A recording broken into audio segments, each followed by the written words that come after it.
It's a story you've probably heard before. A babysitter alone in a quiet house. The phone rings, and a voice on the other end says, "Have you checked the children?" But what if that story wasn't just an urban legend? What if it was rooted in something real? Something that happened decades ago, on a stormy night in 1950 in Columbia, Missouri. Tonight, we're peeling back the legend to uncover the chilling true case that inspired it all.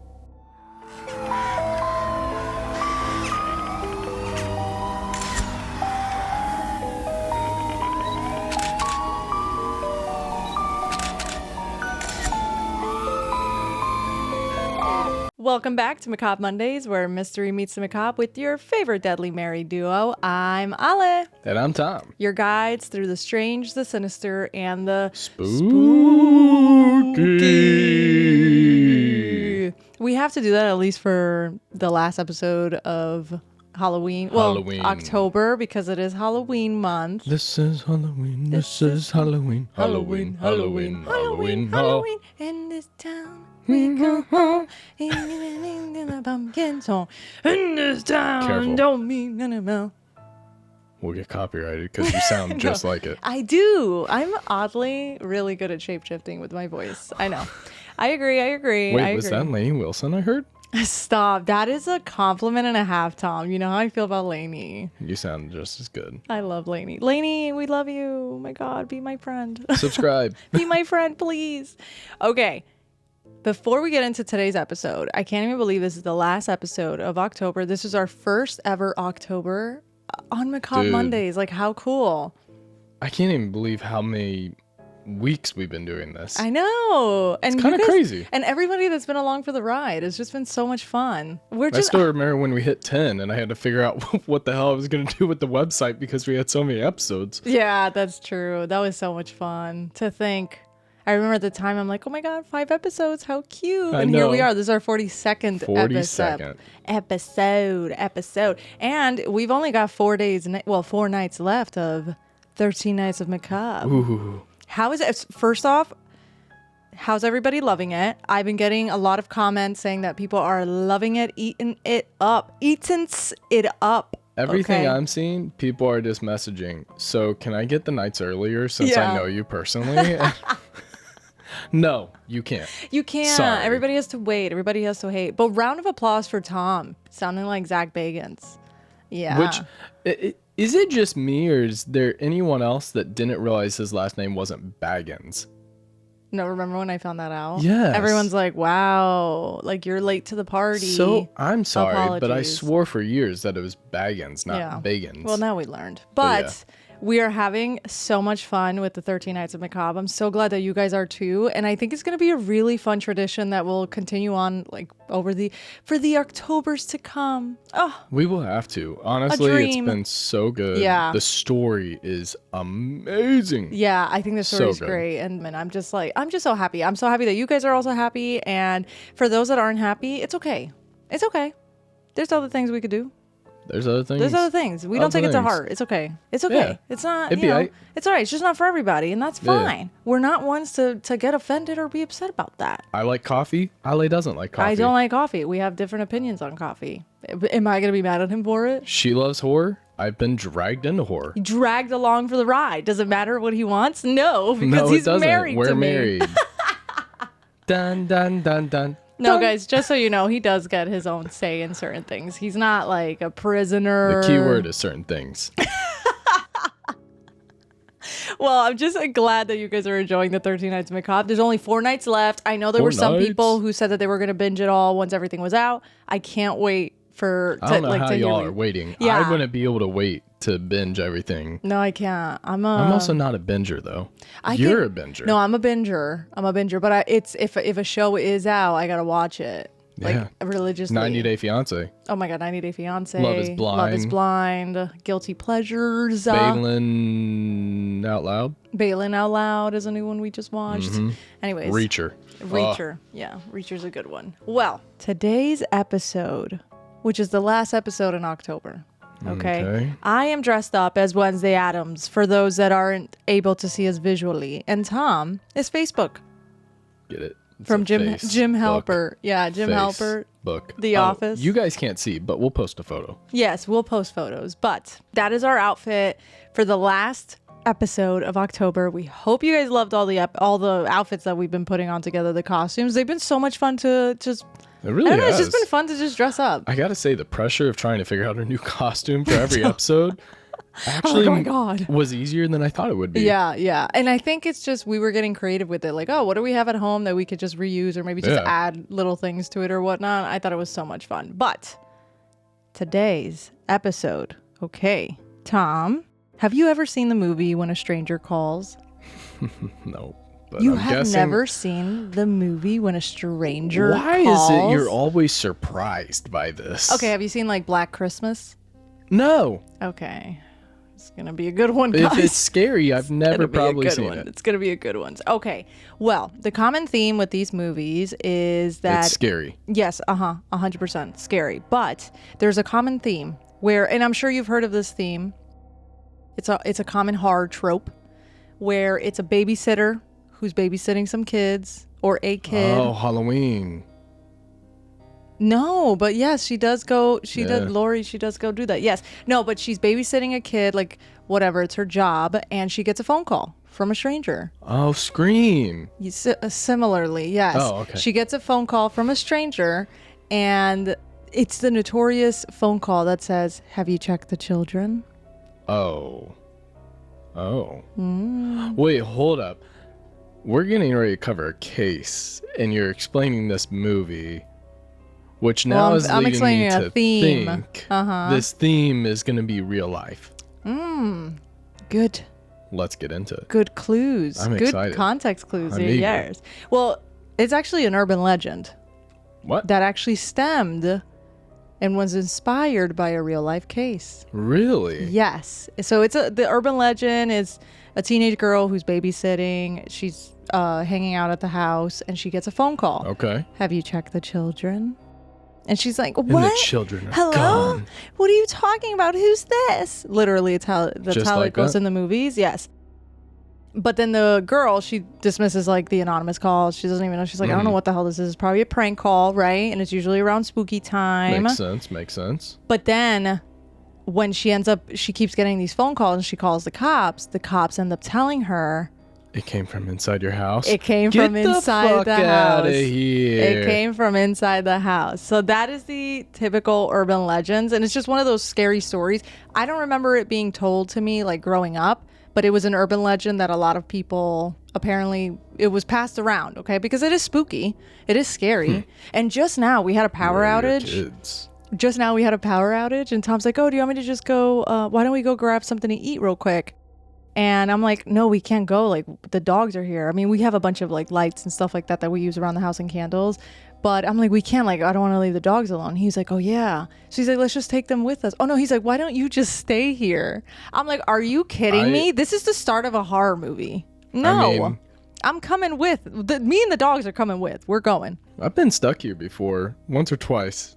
Once or twice. At nighttime? Yes, it was towards the evening. And I want to say you were visiting family. No way. And the power went out and I FaceTimed you. When have I ever visited family since we've been living here without you? I think you're getting some places mixed up. You're always with me when we visit family. Well, since we've been here. I think you're getting your stories mixed up. I'll pull the flight receipts. Pull them. Pull them. I want to see the receipts. But yes, so that is the urban legend and like the myth and all that. And it actually stemmed and was inspired by a true life case. What case, I might ask? It's a real case that took place back in 1950 in a quiet college town in Missouri. Of course it's in Missouri. Why? Because at this time, 1950s, yeah, Missouri's very... A lot of those areas, it's Midwest rural. Was still rural as hell. Yeah, very facts. Well, Janett Christman was born on March 21st of 1936 in Boonville, Missouri. She's the oldest of 3 daughters in a very hardworking family. Her parents, Charles and Lula Mae, ran Ernie's Cafe and Steakhouse in downtown Columbia because this story is going to be taking place in Columbia, Missouri.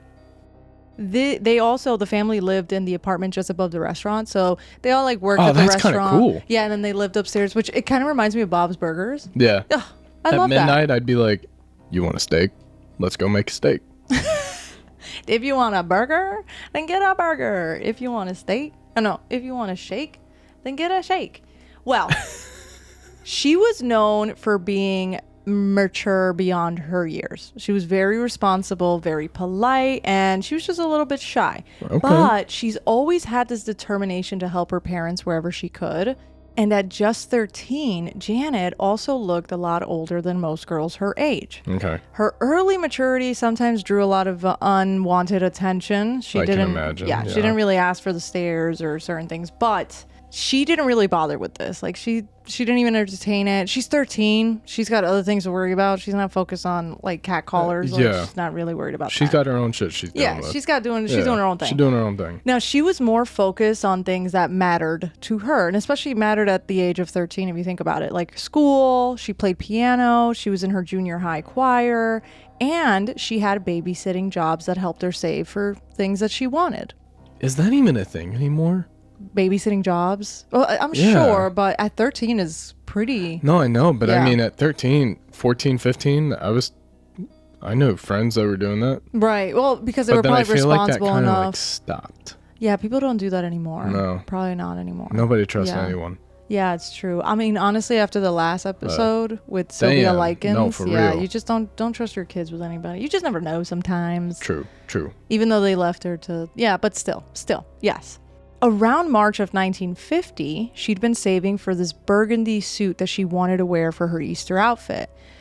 It was kind of like a little gift that she wanted to gift herself for working so hard, which to me, I'm like, girl, she's got goals. She's got her mind right. Well, I feel like that's also what you did at that age. If you were working at that age, you didn't have bills to pay or anything. Right, so you saved up for... whatever it was that you wanted, a new bike, whatever, But she wanted to wear like a suit for Easter. Like I thought that was so cute and sweet, and that just really goes hand in hand with who she was as a person. Like she was always helping her family. She was hardworking. At 13, like she's very responsible, where people would trust her watching their kids. Like that says a lot about her. She's probably a lot more mature. Right, exactly. And she's beyond her age because she's like, she's too busy worrying about other good things. I want to dress like a businesswoman. She's like, listen, that burgundy suit's got my name on it. My name on it for this Easter. So it was this Saturday night when her friend Mary Lou invited her to a school dance. It was March 18th of 1950. Okay, it was a Saturday. Janett said no because she already had promised to babysit for 3-year-old Gregory Romack that night. And so, being her character, if she's said she's going to do something, she's going to keep her word. Yeah. And that just also puts you in a headspace of like who she really was at that age. Because for her to be like, to turn down an invite to a party, going to a school dance to go babysit. She's exactly. Like, and from what I was reading, she also, what was it? She didn't. She only needed like a little bit more money just to get the suit, and so I'd doing this, hustling. She's screw the school dance. Yeah, she's hustling right now. So doing this one gig that night was going to help her be able to get the suit. So, I mean, hang out with a 3-year-old, make some money. Exactly. Now, there were 2 families that she would usually babysit for, and the families were very well acquainted with one another. They all knew each other. It was the Romack family and the Mueller family. And Gregory Romack was who she was going to babysit Saturday night on March 18th of 1950. It was an ordinary evening that Saturday night, and it began just like any other weekend would. Janett, who is 13, walked to the Romax family's new house at 1015 Stewart Road at around 7:30 p.m. to babysit 3-year-old Gregory, while his parents, Ed and Ann Romack, were going to attend a party at Moon Valley Villa. Okay. Now, from what I was seeing, where the Romacks lived, it was a rural and isolated home on like the outskirts of Columbia. Okay. Now, pin that one. Pin. 3-year-old Gregory was already put to bed by the time that she got there and was already asleep. So this was going to be a pretty simple and easy job for her to just babysit, make sure he's okay. Oh, hell yeah. Yeah, if he doesn't, he's already sleeping. She doesn't really have to do just much. Just don't make noise and wake his ass up. That's true. And you got to think about it like, imagine you show up to a babysitting gig and they're like, oh yeah, he's asleep and he's going to be out like a light. You just got to make sure he stays alive. We left money for pizza. Order yourself pizza. Enjoy the night. Yeah, exactly. Like what a good... Easy. Especially getting her birthday suit. Her burgundy suit. Yes. And said that she put a radio on in his room because he was able to sleep better with the radio on. Mm-hmm. Ed was a very cautious man, and you're gonna relate to Ed because he even showed Janett how to load and operate the shotgun that they kept in the house. Man. And that they kept by the front door. Yes, sir. And he had told her to keep the doors locked at all times, and if somebody were to come to the house, turn on the porch light on, and just if anybody knocked, just turn on the porch light, right? Mm-hmm. And he told her, like, I'm going to leave the shotgun here. From what I was seeing, I don't think he loaded it. I think he left, the shells like there. To just leave it there. Right. But showed her how to load it and operate it all in case she ever needed it, which I thought was amazing because I'm like, wow, it's super. Yeah. And the type of home that they live in is, okay, so it's more like a manufactured style home. Yeah. But it's one of those like single. This gives me one floor. This is no joke exactly how I imagine this area. Yeah. So. Because all I was thinking of was outskirts of where I grew up in Greenwood. Yeah. And they had like the one floor plans. Yeah. One floor plans, a lot more space in between the homes. Right. And a lot more rural. Exactly. And this is exactly the type of area that she lived. Mm-hmm. And we're going to post these on social too. There's not many photos of this case, but there is photos of said house. Okay. And there's also, which I'll mention it in a little bit later too, but I'm going to mention it now. There is this documentary called Killer Legends, and they talk about different urban legends, and one of the urban legends is the babysitter and the man upstairs, which was inspired by this case. And I thought it was so good. I watched it. They also covered Candyman. They talked about the clown. Candyman. They talked about what is it? The town that dreaded sundown. And the kill. Oh, you don't know about that one, but that's gonna be what we're gonna do. That's gonna be the one that we're gonna do. I already see the edit on this. Yes. Zoomed right in on my face as I was like, on your Facebook face. Yes. Now that night, the weather was nasty. Like it was a bad storm. The rain was turning to sleet. The wind picked up. I can already imagine. Temperatures dropped to like the mid-20s. So you can already think that police response is probably going to be a lot slower too. Yeah. And police, if it's like really nasty weather, especially they're not thinking the 50s. The cars back then too did not have the technology to handle roads they do now. Also, they didn't have like 4-wheel drive or rear-wheel drive or front-wheel drive or left-wheel drive. Yeah, they had some of that.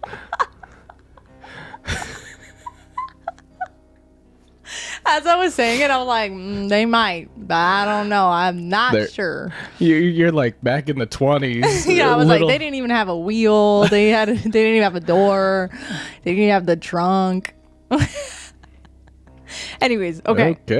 At around 10:35 p.m., Deputy Ray McCohen at the Boone County Sheriff's Office answered a call from a young girl screaming in panic, yelling, saying, "Come quick." And before he could say anything back, the line goes dead. Get out. Yes. There was no caller ID back in 1950, as you can imagine. Right. Yeah. And the town had a switchboard, because that's how they would. That's how my grandpa actually met your my grandma that way. That was sweet. Wasn't he at he was coming back, I believe he was coming back from World War II. And that's when he heard her, said that she had a pretty voice, and then they went on a date. Oh. It's giving The Notebook. Oh, I love it so much. That is the so there's no caller ID back then. Yeah. Okay, they just have the switchboard. You just had the little lady going click, click. The cute little lady with a nice voice doing the switchboard. You know what we see on Spaceship Earth. Oh yeah, when we go on the ride, yes. So the switchboard had actually closed for the night, so the deputy couldn't even try tracing the call. Now, what I was seeing is I'm like, even if she was there, if this call was super quick, I highly doubt that you were able even to try to trace it. So I looked it up. Today, 911 calls can usually be traced within seconds the minute you call to like up to a minute through GPS and like cell tower data. But in 1950, it would have taken them hours. So imagine that. Yeah. And I'm not really sure entirely like what else would go into it back in the day. But at least if they had a switchboard operated, they could be like, hey, it's coming from... Hey, Joe, go follow that wire there and see where that leads. Literally. Well, moments later after this, Anne decided to call home to check in. Make sure that everything's okay with Gregory. If anything happened, check in on Janett as well. But the phone... What? I was saying that's what... Oh my God, you scared me. You scared me. My, how the turns have tabled. Ooh, the turns have tabled for sure. No, I was making the little beeper when like the line goes dead. Oh my God, that scared me. Hey, listen, it's the last episode of October. You're getting spooky with it. With it. Yes. Now, yeah, before you scared the hell out of me, the phone rang, but no one answered. She figured that Janett had probably fallen asleep. You know, she's like, everything's probably fine. It's late. Gregory was sleeping. So Anne and Ed Romack were at the Moon Valley Villa that night, which was the venue of the night's party. Yeah. The Muellers were also there with them as well, along with a lot of other closer friends. Yes. Small town. Everyone knows each other. Exactly. And remember, the Muellers was the other family that Janett babysat for as well. Because those are the only two families she would babysat for. And they all knew each other very well. It's the only other two families in the whole area that had kids. I mean, yeah. Well, back in the day, it was more common to have kids. You had a lot of kids back in the day. Yeah, back in the day. Especially and there was no waiting. There was no waiting. Nope. That's what you did. That is what you did. I mean, you've met a lot of my friends from the Midwest. Yeah, they got like families. You started They're very 21, established. 22. Yeah. Now, at 1:15 a.m., the Romacks left the party. By 1:35, when they pull into the driveway of their home on Stewart Road, they noticed that the porch light was on, which kind of odd because... That usually that meant that somebody that's what Ed told Janett. And then they noticed when they got up closer to the house that the front door was unlocked, which odd. That's because really weird. Yep, Ed specifically had told Janett, like, don't keep everything locked, don't open the door for anybody. When they stepped inside, they were met with a scene that would end up haunting them forever. Trigger warning. Janett's body was found lying on the living room floor in a pool of her own blood. Holy shit. Her skirt was raised. She had been raped and beaten, and wrapped tightly around her neck was a cord that was cut from an electric iron inside the house. Oh my gosh. Yes.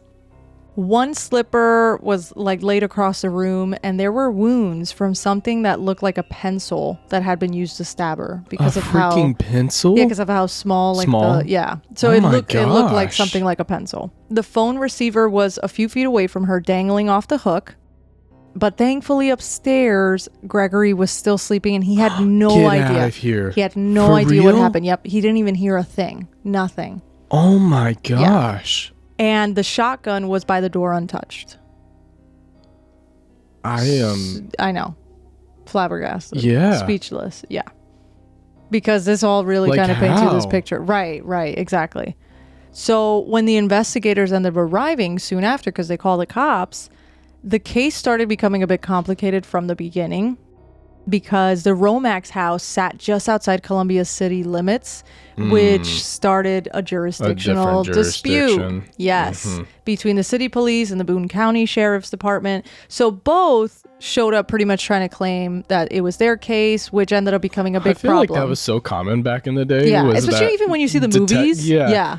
Anything I feel like that was up until maybe the late 80s, I feel like they always portrayed detectives. And if you are a cop or were a cop during that time. Yeah, or know a cop at that time. Yeah.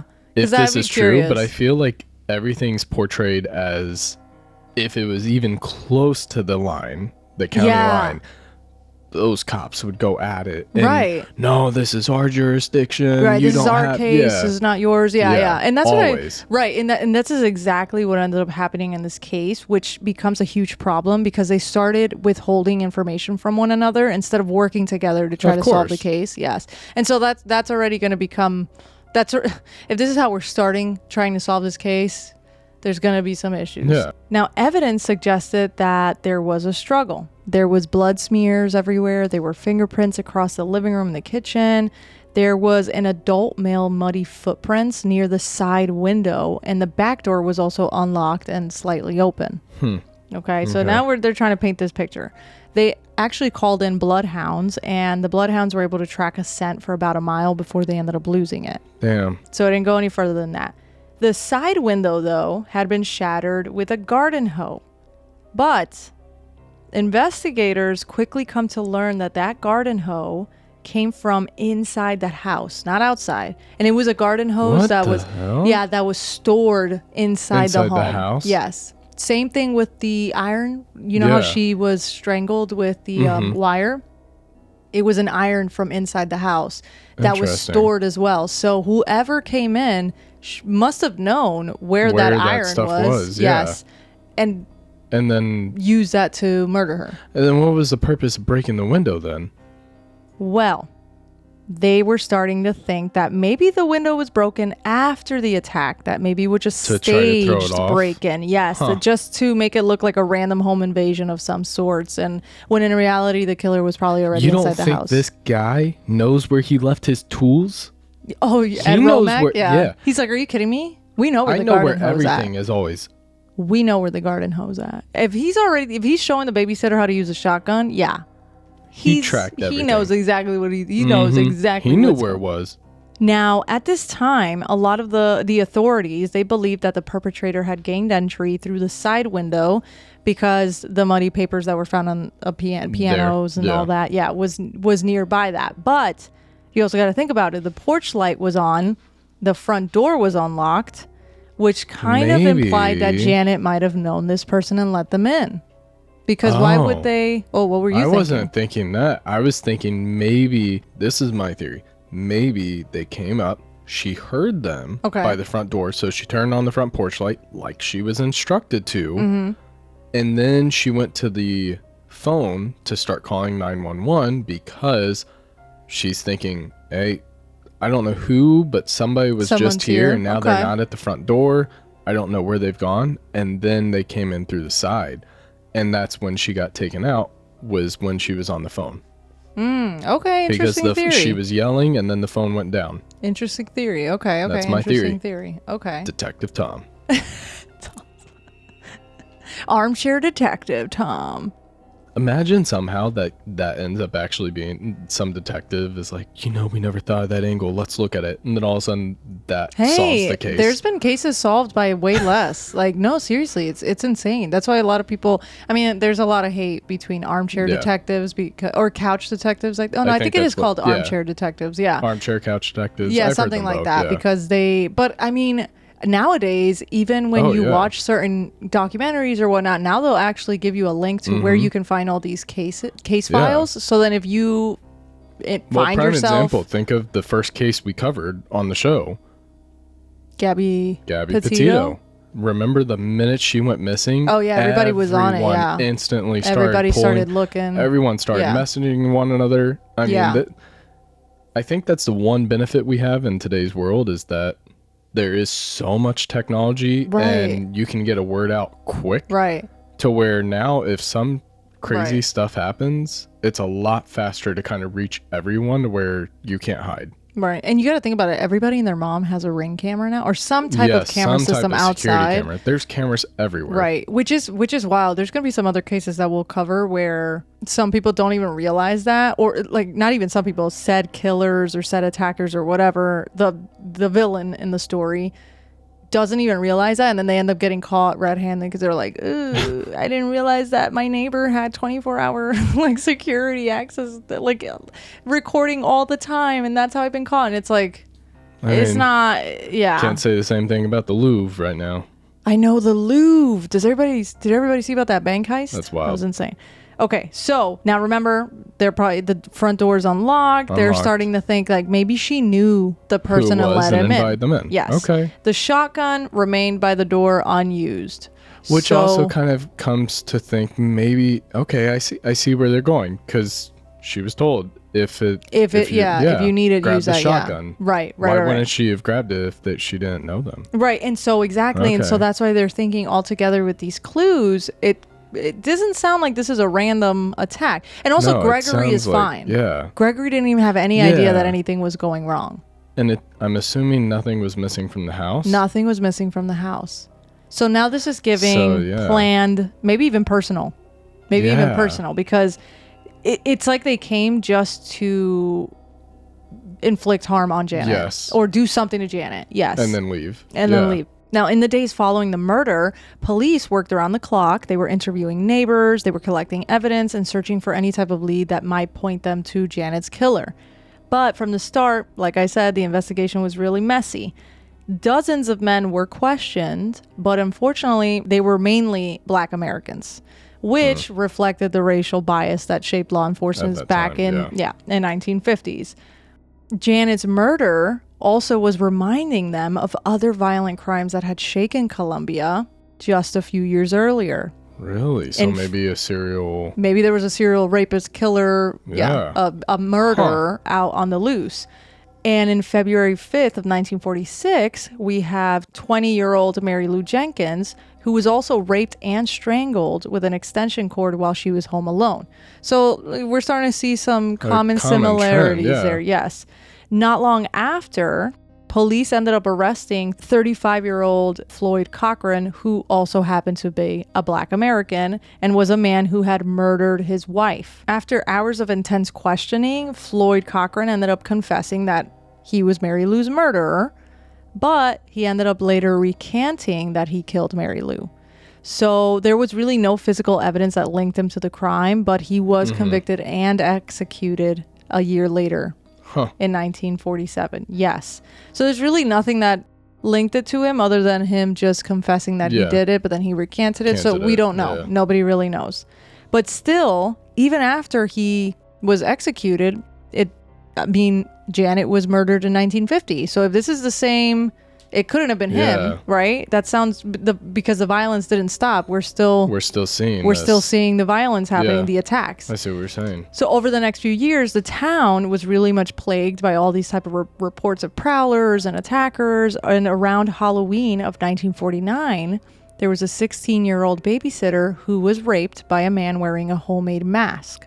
I know, which makes it even creepier. Well, yeah, but it's sounding like maybe the babysitter is also who's being targeted. Right. Because exactly. It's almost I know the parents aren't home. Right. Interesting, right? And they're taking care of a kid. Right. I'm not going to have to worry about the kid. Right. Huh. Very true.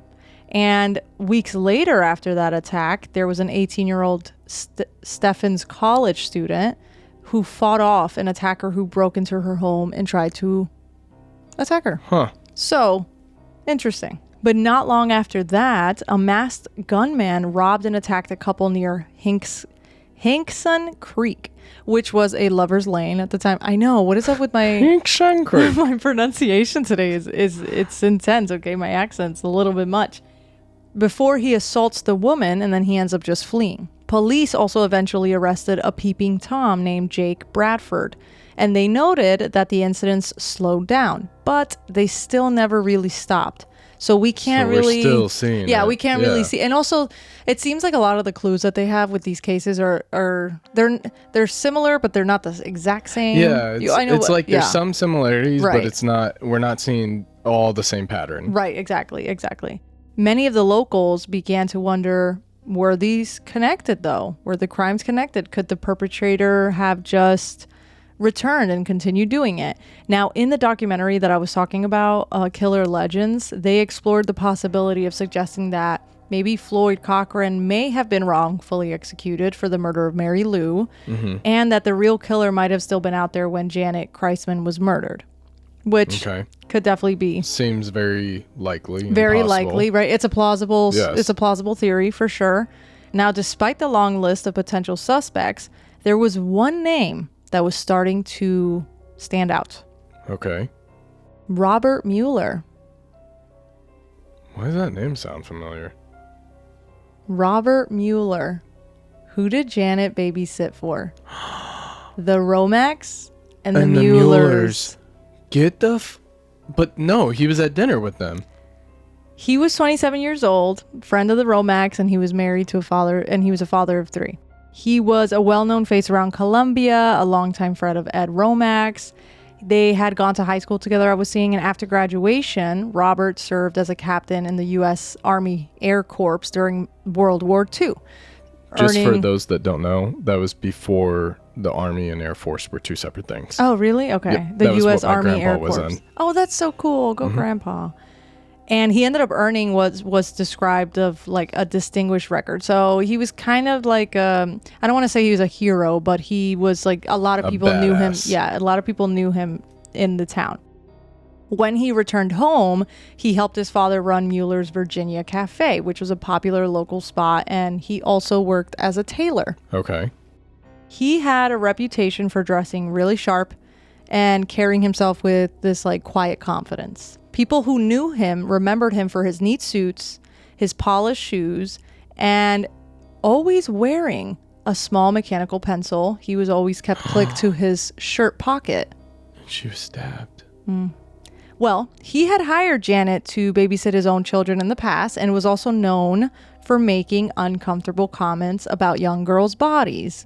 He had also made an inappropriate and like creepy comment about Janett's body being like developed to Ed Romack before. Ew. I know, super ill. And the day before the murder, he was actually helping Anne Romack hem a dress at her house because he's a tailor. And Robert allegedly groped her and whispered that he's a man that does things with his hands. Oh, God. Yes. But Anne was like, okay, well, Robert is clearly one of Ed's creepy friends, and she's just going to avoid him because that's freaking weird. And on the morning of March 18th, Robert actually phoned Janett asking her to babysit for him that night. But she declined because she already had said yes to babysitting Gregory at the Romack's house. And remember, you said he attended the same party as the Romacks that night. Well, he ended up leaving for roughly 2 hours, telling guests that he needed to take his son to see a doctor. But when they end up interviewing the doctor, he was like, I never saw him that night, and I never went to his house. Early the next morning of the murder, Robert calls Ed, and it seemed like Ed was at his dad's house, offering to help clean up the blood in his house, which was weird because the news hasn't been out yet. Wasn't published in the local paper yet since it just happened. I'm sus. Super sus. Red flag. Red flag. You know something. Well, to make matters worse, Robert later started to make up his own theory, saying that the killer wouldn't have gone through the side window because it would make a lot of noise. That the attacker probably got in by knocking on the front door and saying, Ed sent me to get poker chips, which is an odd specific suggestion because what are you saying? Is that what you said? Yeah, like what are you saying right now? Did you say that? And then did you grab and borrow his hoe? Oh, the garden hole. I was like, where are we going with this? It's the poker chips. But yes. No, seriously. But to me, it's like, what are you saying right now? Just say you're guilty because you might as well just turn yourself in. Fingers, toes, and everything is pointing to you. It's really weird. Well, another nail on the head was Robert also religiously carried a mechanical pencil, which is the very type of weapon that they suggest had left the small puncture wounds on Janett's body. And Tom's fun fact, because I loved mechanical pencils and my grandpa actually used to have a bunch of them. Okay. The older mechanical pencils, and I'm sure today you can still probably buy them, were actually metal or just nicer plastic. Wow. And all you did was you bought these little tiny tins of lead. And you just refilled them? And you would just refill it. But the actual pencil itself was a lot like sturdier? Most of them were like metal, and they would click, and they would last you forever. Wow. It wasn't like these cheap plastic ones where if you remember the ones that you would turn the eraser was? It was like our original fidget spinner. Yeah. And then you would turn it one too many times, and then all of a sudden it'd snap and it'd stop working. It stopped working, yes. Yes. These were not like that. Wow. Oh, that's good to know. I did not know that. So that also makes sense, yeah. Right. Something metal like that, they're sharp. They're sharp, yeah. And they were heavy duty because a lot of contractors use them. Hence why I know about it, because my grandpa worked in fire stopping, and so did my dad. Well, you know what's interesting? Like the word mechanical pencil. Obviously, what we know of it right now is like the ones that you get, the cheapy plastic ones that everybody always gets. Like the Bics or whatever they're called. Yeah, and all that, and they're different colors and all that. So yeah, that's interesting. Yeah. Wow, that's good to know. I used to take them to school. After he passed away, I used to always carry one on me, and I would take it to school. Oh, Grandpa, we miss you. Fun fact, it also had different lead color. Wow. I had like red, blue. That's actually so cool. I didn't know that. That's awesome. That's really cool. Even more sus of you, sir. Even more sus, Rob. Even more freaking sus. Well, the police learned that he also had a hobby of making theatrical masks at home. Oh, no. Now this is tying him to the other thing. Yep, which is a detail that ends up matching with the rapist attacks that they were having in Colombia. So now this is starting to be a little bit more... local hero turned villain. Yeah, exactly. Despite everything investigators had uncovered, it was still all circumstantial. There was nothing really pointing exactly, like solid proof, which is another thing that kills me. I get it, but at the same time, it's like... like, at this point, all we're missing is him saying he did it. He did it, right, exactly. And the way that they end up handling their prime suspect makes things even worse. Oh, great. In May of 1950, they compiled all this evidence against him, right? And instead of formally arresting him like you would normally do, the police took Mueller to a remote farmhouse under the pretense of answering a few routine questions. Once they were there, the conversation stretched into hours of interrogation, and eventually they took him to Jefferson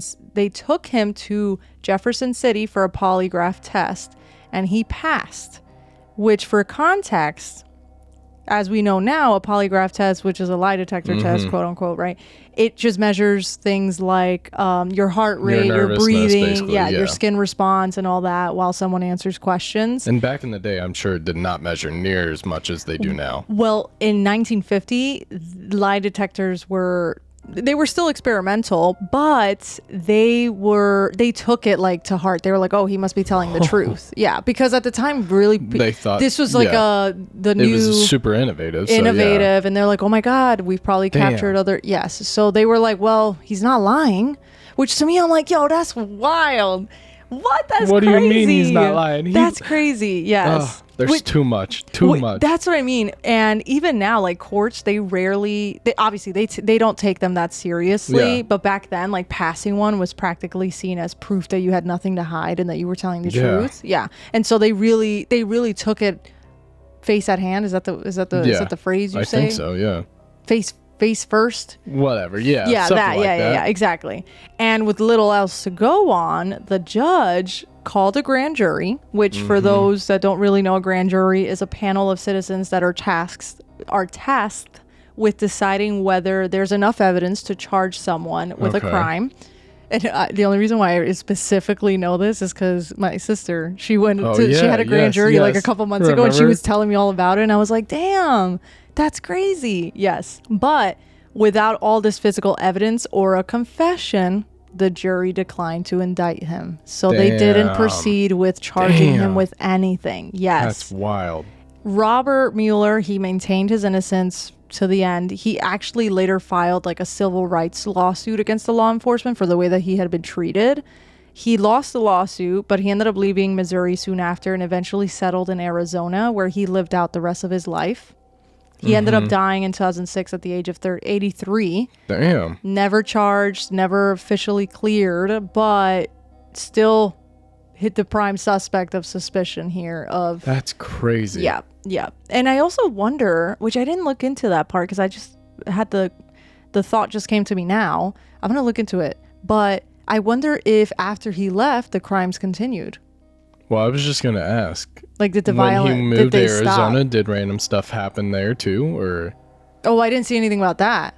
But I was even wondering about. I see what you're saying. I see what you're saying. All right, it was giving Spider-Man, where they're like. Yeah. Yes. They're pointing at each other. Huh. Well, some of the community members, they did believe that Janett's killer was an unknown prowler that was somehow connected to earlier rapes. I saw some people probably thought it was like a drifter of some sort, like just passerby or whatnot. Nah, it's this guy. Tom's like, fingers are pointing. It's really hard to I will say, he is a handsome looking man. He kind of gives me Pee-wee Herman's house. Herman? That's exactly how Robert Mueller looks. Literally to a T. Exactly to the T. Others speculated about an accomplice who might have used the promise of a friend, maybe dropping off supplies to lure her to the door. Like poker chips? I mean, who knows at this point? But the documentary, the urban legend, the killer legends, There was they interviewed, I forgot what his name was, but they interviewed someone who knew the case very well. And he gave a very interesting theory. His theory was that they probably broke whoever it was, the killer, broke the window on the side to get her attention because they knew there was a shotgun. Because they know this house, there could have been a shotgun. So smart. Yes, there could have been a shotgun at the front door. So to avoid have it being used on, they hit the window to scare her and lure her away from the front door to go to call the cops. Wow. And then they came in the house. That's smart. And then, well, no, I'm saying like it's smart as in like that's that is theory. Literally the theory itself is smart. Not what he did. Obviously, right. And in the documentary, even the filmmakers, they were like, "Wow, no one's ever really like talked about that theory. Yeah, that's not a bad. That's not a bad theory to think either because it makes sense. Yeah, it makes 100%. Sense because if it was someone that she knew or who knew the Romax, they must have also known that Ed probably kept a gun by the door or knew that he owned a gun at the house. So in order to try and avoid that and get her to get away from the front door or away from the shotgun, right? So that's one of the things that I just remembered right now while we're talking. But although all the evidence pointed at Robert, nothing else came from it because of how the case was handled and how they kind of went about it all. So there was really nothing else. Of course. Yeah, there's really nothing else that they could do. But to tie this back to the urban legend, right? Because the urban legend is the babysitter and the man upstairs saying the call is coming from inside the house. Inside. Now, there's really no evidence that the killer made any phone calls from inside the house.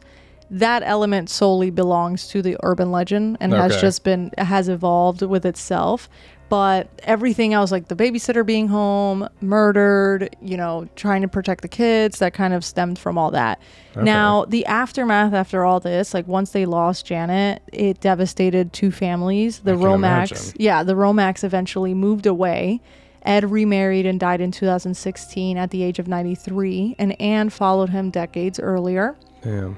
Their son Gregory, who was unaware of the tragedy that was taking place when he was sleeping through it all. Right. He ended up growing. He's also only 3. He was 3. Yeah, he was only 3. But the fact, I'm just like, I know. Yeah, they were, and I remember reading about it. They were like glad that nothing happened to him either. Like everyone's like, damn, it sucks because it's terrible because Janett was murdered, but thankfully Gregory was okay. That nothing happened there to Gregory. Damn. Yeah. Now, he ended up growing up to live like a beautiful life, and I saw that he moved to Alaska, so he was very successful. He was doing his own thing. Janett's parents, however, Charles and Lula May, they continued to operate the restaurant for many, many years. Charles ended up dying in 1974. Lula May died in 2009. And Janett's younger sisters, Rita and Cheryl, they eventually married and they just moved away as well. So everybody kind of just had to go on with their own life, but it really left a hole.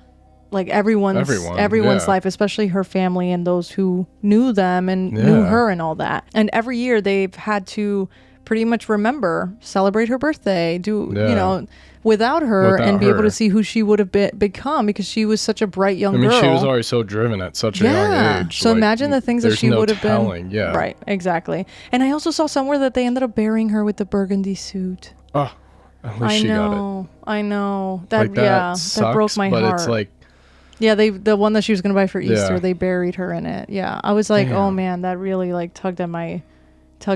And that's literally, because the thing is too, now you think of it, the only reason she was even there was because she wanted that suit. Right. And she was saving up her own money so then she could buy it. She literally got invited to a school dance. She would have been at a school dance being a typical kid. Yeah. Being a typical teen. Enjoying her life, right? But she decided to she was being responsible, and she was just so hardworking because, like, what I was reading is that she always wanted to, She was always just trying to make sure that she was caring for her family, helping them out wherever she could, and this was kind of her way of being able to make her own money and not having to. Not that she's a burden to her parents, but that's on mom and dad, and letting mom and dad worry about other things while she can afford little things that she wants here and there. So and I also saw Find My Grave. I found her grave I'll link it. Did? Yeah, I found her grave. I was like... I feel like this is your new thing. This is my new thing. Does anybody else use findmygrave.com or .net or .org? I forgot exactly the... I took you to one cemetery and you just... And I'm like, find my grave. You can literally find any grave possible. But I'll link her grave in the description. But I found it there and people left flowers and there's like newspaper clippings and stuff that they've attached to her, like her photo album and stuff because it's a photo album on there. But yeah, I'm obsessed with that website. Well, because of this and the years following Janett's murder, there was a lot of whispers that began to spread of stories of a babysitter alone at night who kept getting strange phone calls from inside the house. And now we have what we have. Yep, and Hollywood. Over time, those whispers became the urban legend that we know today, and it's a horror trope that now you see in a lot of movies, one that they would retell at sleepovers. That's so crazy. Around campfires. I did not realize that that's where all that came from. That it stemmed from something, right? And it's crazy because it's not exactly how the case was, but the premise is the same. Is there, yeah. The premise is the same, yes. And it became known as the babysitter and the man upstairs, or sometimes simply just the sitter. That's the urban legend. In 1974, the story made its way to the big screen with a movie named Black Christmas, which was often, from what I was seeing, it was often credited as one of the first like true slasher films or whatnot. I don't know how true that is, but it was one of those. And it's a mysterious killer known as Billy who tormented a group of women with disturbing phone calls, each one more unnerving than the last, until the film's infamous twist was revealed that the calls were coming from inside the house. And at the time, especially in 1974, I mean, that would have shaken anybody. I mean, I guess we'll have to watch this film. Yay! Oh my God, a girl's dreams do come true.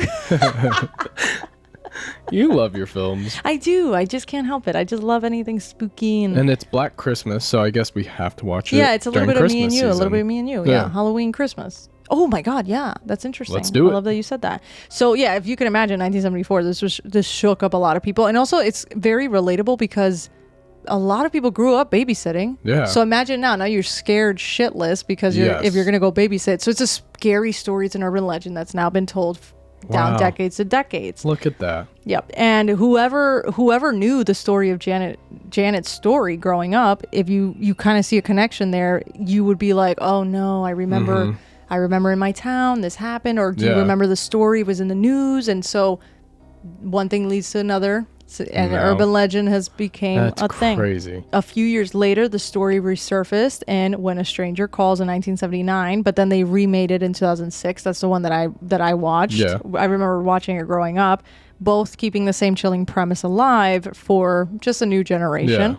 And decades later, in 2014, they made the the documentary I've been referencing, Killer Legends. Okay. That looked at Janett's case as well, and that's where I got some of the info there. But it's also on Tubi if you guys want to go check it out. It's free. I thought it was really good because they don't just talk about Janett's case. They talk about other urban legends, and they actually go and investigate, and they talk to people, and it's really interesting. I thought it was a great documentary. In the documentary too, the filmmakers, Rachel Mills and Joshua Zeman, they explored how real life crimes can twist over time into the tales that we know today. Kind of like Telephone, yeah. It's just like Telephone. Yeah. That's a great way to put it, right? Because those stories get passed down. I mean, truthfully, I feel like that's how a lot of tales, like tall tales, get to where they are, yeah. Well, remember the Slender Man stabbings? Slender Man was just this kind of contest that they were doing online, and then it turned into something way more than it needed to be because people started adding their own twists to it and giving him his favorite color. He loves lasagna. Random shit. Yeah, there's a bunch of stuff. They also pointed out something really surprising, though, that for all the fear surrounding this babysitter killer idea, there's really no evidence that the serial killers even targeted babysitters. So it's just something that formed on its own. It just went on its own. But their research didn't stop there. They actually reopened a lot of old questions, especially about Floyd Cochran, the man that they executed in 1946 for the murder of Mary Lou Jenkins.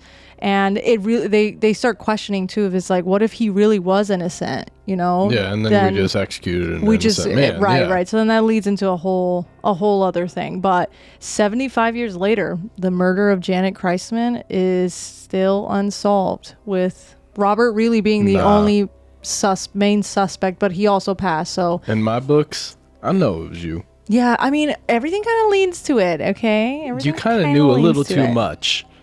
A little too much. It was a little bit, yeah, it was a little, guilty written all over your face. Agreed. For sure. Well, that is the unsolved murder case that started the whole horror trope and urban legend that we know today as the babysitter and the man upstairs. That is wild. It's coming from inside the house. Now you know. It did scare you halfway through, so. Is it? No, you scared me. I was like really into it. Or like, have you checked the children? Which, if you think about it, right? Scream.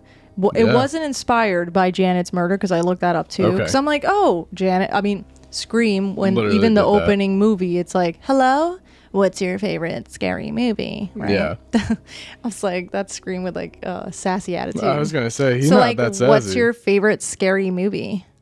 The fuck. But what I was reading, it's still part of the same like horror family tree, right? We're all still in the same category here. And it was pretty much Janett's case inspired the babysitter and the man upstairs urban legend, which inspired Black Christmas, which inspired When a Stranger Calls, and that shaped the opening of Scream. Okay. So isn't that interesting to see? That's kind wild. Of like the trickling? It literally, it got altered as it went. Right, how it went, like how, so it inspired that opening scene, but it wasn't, the whole movie Scream isn't based off of the case, but certain things were taken in that aspect. Yep. I know. The more you know. Would you look at that? The more you know. Would you just look at it? just look at it. Why don't you just look at that? Have you ever thought about looking at that? Well, that wraps up tonight's case, friends. And before we go, we just wanted to wish you all an amazing Halloween weekend. Happy Halloween. Happy Halloween. Halloween. Make sure you get all the candy you can. Halloween. Yes, please. Get all the candy that you can, all the sweet treats, everything that you guys want. This is literally our last episode. The next episode you're going to see us in is November. That's it. November. You're going to slowly start seeing my weight incline if you're watching video as we get closer and closer, because November, I got to get a little bit bulky. That way I'm ready for Thanksgiving, right? You love. Then we go into December. In December, I have to be ready for Christmas. Christmas dinner, man. No, Tom I go all out on my and holiday Tom meals. is a sweet tooth. Like, he loves his baked goods. He loves his pies. I'm a sweet tooth. I'm a meat tooth. Yeah, Tom's got every tooth in the book. Okay, he's got them all in his dentures. And I make a mean beef Wellington from scratch for Christmas. He's a great cook. He is a great cook. I'm blessed to have married him, and I'm blessed that he. Well, no, you were blessed. I am blessed. I mean, hell, if it wasn't SEO, it would have been culinary school. That's true. Facts. So true. But just know that the next time you guys do see us, the episode actually somehow lands the day after daylight savings. So make sure you guys get that extra hour of sleep. Enjoy that extra hour of darkness, honestly. And of course, just have fun this weekend. You know, it's Halloween hasn't been on a Friday in a while. Oh, here we go. So then that means if it's Friday this year, then it's Saturday next year. Oh, it only gets better. It only just gets better. I just love it so much. So just have whatever your heart desires, okay? We also want to take a second just to thank you guys so much for making Macabre Monday so special. Well, our first October in Macabre Monday so special. Fills my heart. This has been such an insane year. It really has been. This October has been phenomenal. Between the way you guys have engaged and listened to us. Yes. I think that has allowed us to really kind of open up and figure out, like, what else could we do with it? Yeah, and just having like so much fun. I mean, honestly, when we started, we were like, whatever. We only have like a listener or two. Fun. Yeah, we just want to have fun and be and like create this community where, well, Tom was like getting dragged along for the ride, but we just create this community where it's like, it feels like October all year round, and it's just like a community where we all enjoy listening and are fascinated with all things sinister, strange, and spooky, and that's exactly what we've been trying to do. So, like, just thank you guys so much, especially just like with just 13 Nights of Macabre, like all your guys' messages, your comments. Oh, like my heart. Makes me want to do 13 Nights of Macabre year round. I know, right? Maybe. I don't know. I'll have to brainstorm. But even all the love that we've been getting on social media too, like, we appreciate you guys. Yeah, we appreciate you guys so much. So thank you. Yes, thank you so much. And to anyone who is celebrating Feliz Dia de los Muertos. Ooh, because that is also this weekend. Yes. Okay, November 1st to the 2nd. So any of our listeners who are celebrating, Feliz Dia. May your altars glow very bright and all your memories be very sweet, because this is when loved ones come visit who have passed. And I know we'll be getting a visitor ourselves. Yes. Scooby Girl, my dog. She'll be One coming. of my childhood dogs that died last year. So she's definitely going to be coming. But we'll all see you in November. So have a happy Halloween. Ooh, ooh, ooh, ooh, ooh, ooh, ooh, ooh, ooh, ooh, ooh. What are you looking at? I was just staring away from you. Yeah, don't do that, especially at this time. Thank you for joining us today on Macabre Mondays. Don't forget to like, subscribe so you don't miss a single episode. You can find us wherever you listen to podcasts. And if you know more about today's episode, let us know. We love to learn. We love to just chat with people who also were deep diving on their own. And then we and we make friends. Chatty it up. Yeah, know? And then we build this community and we have a great time together. Yeah. So we'd love to hear from you as well. Yeah. Seriously, if you have a story that is strange, sinister, or downright spooky, doesn't matter how small you may think it may be, please send it our way. You can email us at macabremondayspodcast@gmail.com or head over to macabremondays.com to submit your story. Yours just might be featured in an upcoming listener episode. Follow us on social media by searching Macabre Mondays for photos of today's episode, updates, and a little extra spooky fun. We'll see you next Monday for another strange, sinister, and spooky episode. But until then, stay tuned. More mystery is just around the corner. But until then, stay curious and stay safe, friends. Bye. Doses.